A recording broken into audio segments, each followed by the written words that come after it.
सात संगत जी, प्यार से कहना था निरंकार जी।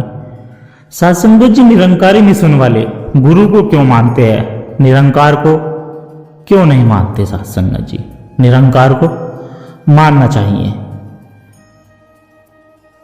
तो सात संगत जी जानते हैं इस विचार के माध्यम से आशय प्रमाण करें और ध्यान से सुने। सात संगत जी, बहुत लोग निरंकारी मिशन वालों को कहते मिल जाते हैं कि आप लोग गुरु को क्यों मानते हो, निरंकार को मानो। सात संगत जी, यह सवाल नहीं है बल्कि वह ताना है जो अक्सर हम निरंकारियों को सुनने को मिलता है। और आज मैं इस सवाल या ताने का जवाब अपनी तरफ से नहीं बल्कि उस महान संत कबीर के शब्दों से देना चाहता हूं जिन्होंने सदियों पहले ही इस दुविधा का अंत कर दिया था। सात संगत जी, आइए समझते हैं कि हम गुरु को क्यों मानते हैं और कैसे गुरु को मानना ही निरंकार को पाने का एकमात्र रास्ता है।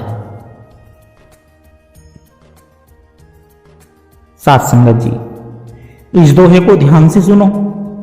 गुरु गोविंद दो खड़े काके लागू पाए, बलिहारी गुरु आप में गोविंद दियो बताए।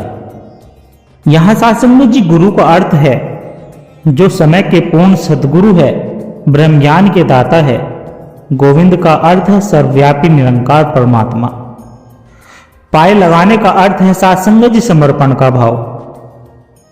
पहली पंक्ति है गुरु गोविंद दो खड़े काके लागू पाए।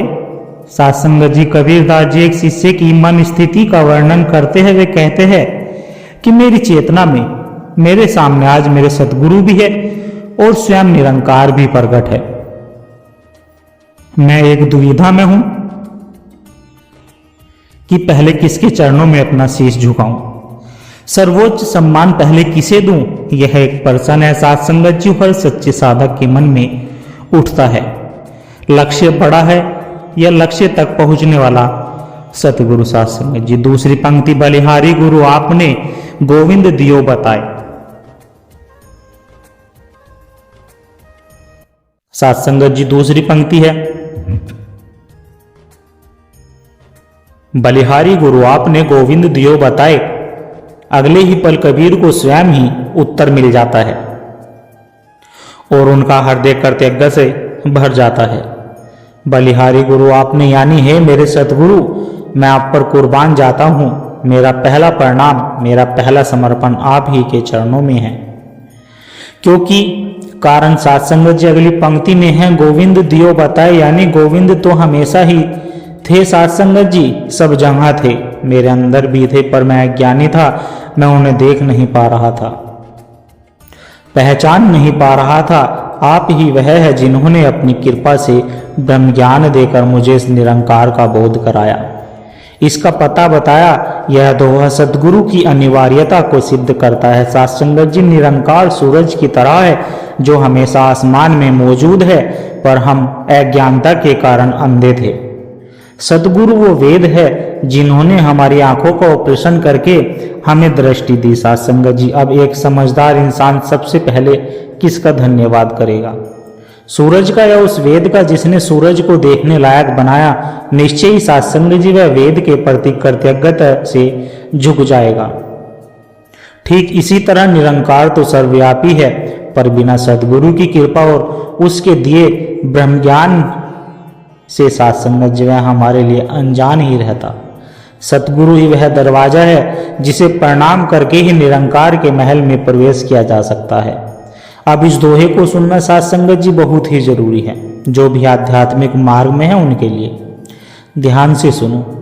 हद हद तपे सो ओलिया, बेहद तपे सो पीर, हद बेहद दोनों तपे वाको नाम फकीर।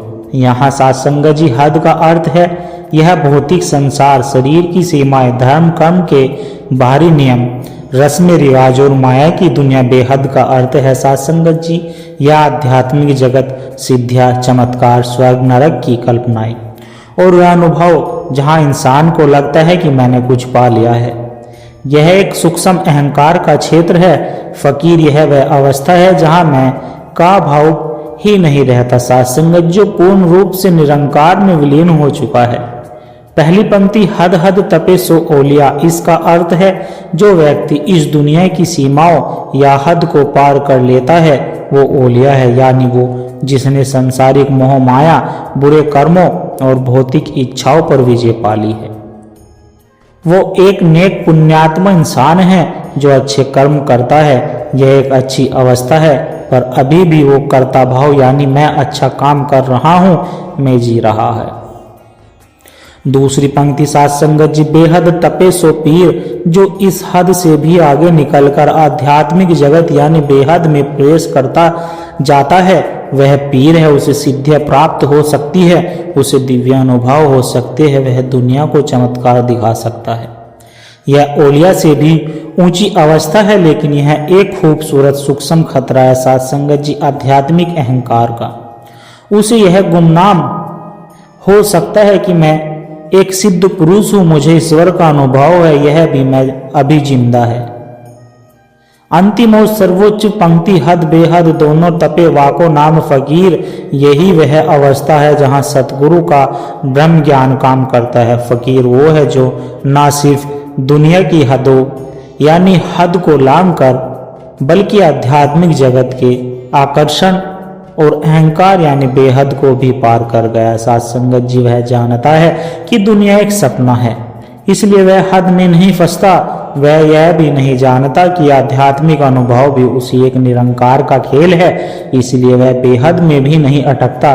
वह सिद्धियों और चमत्कारों को महत्व नहीं देता, उसका मैं पूरी तरह से मिट चुका होता है। साथ संगत जी वह ना तो ओलिया होने का दावा करता है ना पीर होने का, उसकी अपनी कोई पहचान नहीं बचती, वह बस निरंकार का ही रूप हो जाता है। वह इस बोध में जीता है कि करने कराने वाला केवल एक तू ही निरंकार है। सार में कबीरदास जी आध्यात्मिक यात्रा की सीढ़ियां दिखा रहे हैं, जहां ओलिया और फकीर होने भी एक पड़ाव है, मंजिल नहीं। असली मंजिल तो फकीर बनना है, जो सतगुरु के ज्ञान से दुनिया के मोह यानी हद और आध्यात्मिक अहंकार बेहद को दोनों को लांग कर अपने मैं को पूरी तरह से मिटा देता है और केवल एक तू ही निरंकार के एहसास में जीता है। अब यह दोहा सात संगत जी आपके सारे प्रश्नों का उत्तर दे देगा। ध्यान से सुनो सात संगत जी। गुरु बिन ज्ञान न उपजे, गुरु बिन मिले न मोस, गुरु बिन लखे न सत्य को, गुरु बिन मिटे न दोष। सात संगत जी हाँ, गुरु का अर्थ जो स्वयं उस परम सत्य परमात्मा से एक रूप है। ज्ञान का अर्थ है आत्मज्ञान, ब्रह्म ज्ञान। मोक्ष यानी मोक्ष का अर्थ है जीते जी मुक्ति, आवागमन और मन के भ्रमों से छुटकारा। सत्य का अर्थ है सात संगत जी वह एक निरंकार परम सत्ता जो सृष्टि का आधार है। दोष का अर्थ है हमारे मन के विकार जैसे अहंकार, भ्रम, अज्ञानता और मोक्ष जो सत्य को देखने में बांधा डालते हैं। पहली पंक्ति गुरु बिन ज्ञान न उपजे, गुरु बिन मिले न मोक्ष।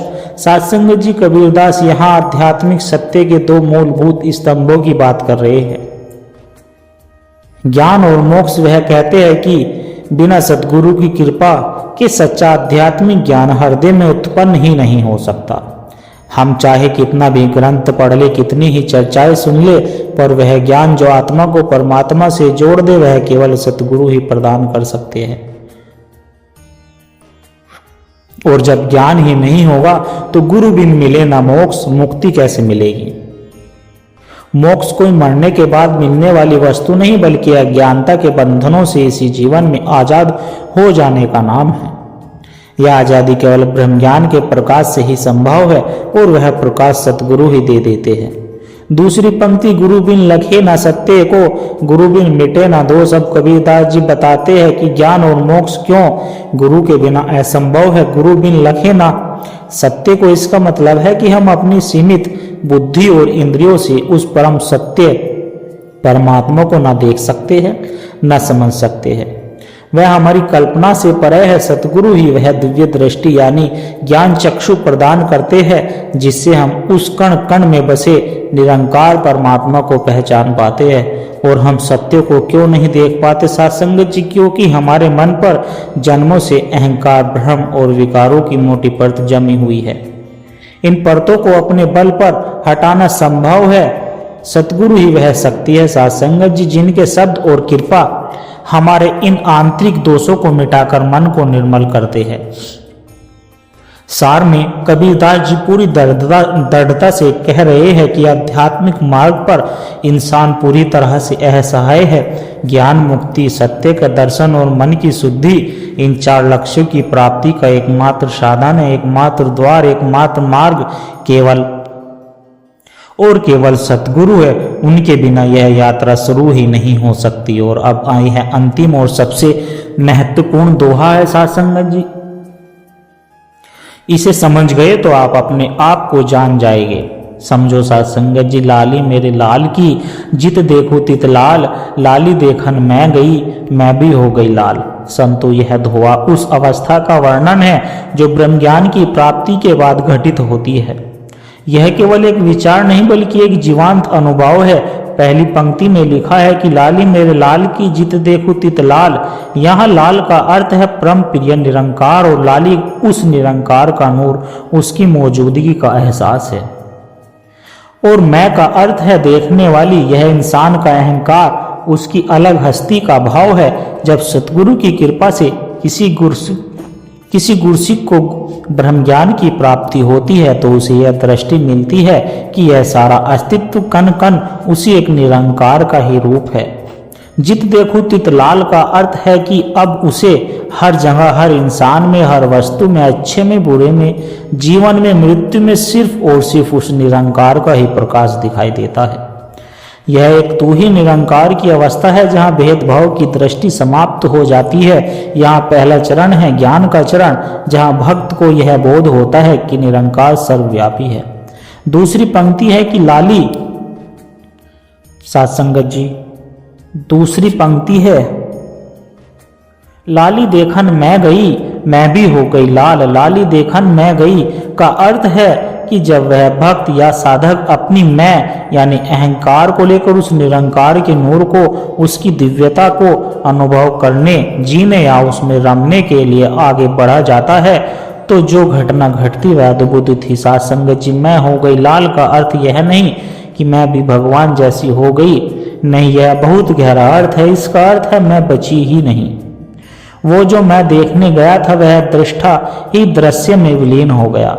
जैसे नमक की गुड़िया सागर की गहराई नापने जाए और खुद सागर हो जाए, उसका अपना अस्तित्व ही ना बचे। जैसे एक नदी जीवन भर सागर से मिलने के लिए दौड़ती है, लेकिन जिस क्षण वह सागर में मिलती है वह मिलती नहीं बल्कि मिट जाती है। उसकी अपनी पहचान, उसका नाम, उसका स्वरूप सब समाप्त हो जाता है और वह स्वयं अविनाशी सागर बन जाती है। ठीक इसी तरह जब गुरुमुख अपने अहंकार मैं को लेकर निरंकार के प्रेम में डूबता है तो सतगुरु की कृपा से उसका वह मैं ही विसर्जित हो जाता है। साध संगत जी, वह यह नहीं कह सकता कि मैंने निरंकार को जान लिया, क्योंकि जो जानने वाला था वह तो रहा ही नहीं।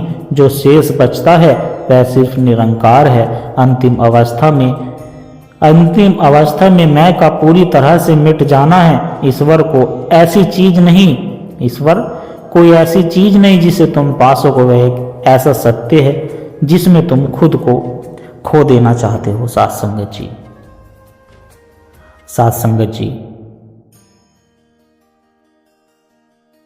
एक छोटी सी अरदास और है। अगर इन विचारों ने साध संगत जी आपके दिल को छुआ है, अगर आपको आत्मिक शांति का एक कण भी महसूस हुआ है, तो इस ज्ञान के प्रसाद को केवल अपने तक सीमित ना रखें। इस प्रेम के पैगाम को आगे औरों तक भी पहुंचाएं, क्योंकि एक दिए से ही दूसरा दिया जलता है। साध संगत जी, जब हम इस सत्य की आवाज को और रूहों तक पहुंचाने का माध्यम बनते हैं तो यह भी निरंकार की एक बहुत सुंदर सेवा ही है। और इस ज्ञान की धारा से, सतगुरु के इन विचारों से निरंतर जुड़े रहने के लिए साध संगत जी आप हमारे इस सत्संग के डिजिटल परिवार का हिस्सा बन सकते हैं, ताकि जब भी कोई नया विचार साझा हो वह आप तक सहज ही पहुंच जाए और हमें एक दूसरे के विश्वास से बल मिलता रहे। सतगुरु हम सब की यह छोटी छोटी सेवाएं स्वीकार करे। साध संगत जी, प्यार से कहना धन निरंकार जी। आशा करता हूँ साध संगत जी, दास के द्वारा कहे विचार आप सभी संत महापुरुषों को अच्छे जरूर लगे होंगे। अगर अच्छे लगे हैं तो वीडियो को लाइक करें, शेयर करें, कमेंट बॉक्स में धन निरंकार जी लिखकर अपने विचार साझा जरूर करें और दास के चैनल को भी सब्सक्राइब जरूर कर ले साथ संगत जी। और दास को आशीर्वाद दे हर रोज आप जी के चरणों में ऐसे ही सुंदर सुंदर प्रेरणादायक कहानी विचार लेकर आता रहूं। साथ संगत जी प्यार से कहना, धन निरंकार की।